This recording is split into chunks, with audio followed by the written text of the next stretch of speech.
Hello and welcome to Yes You Can channel. If you've got vertical or horizontal lines on your AOC monitor, I will give you 5 solutions how to fix this problem or improve the situation. Okay, let's get started with solution 1. Solution 1. On your AOC monitor, change color space in settings is set as panel native by default, and now change to sRGB. Solution 2.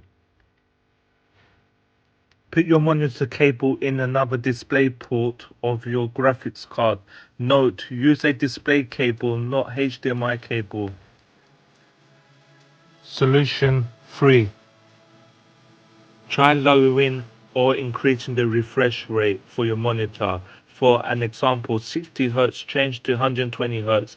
Play around with the refresh settings until you see an improvement or fix.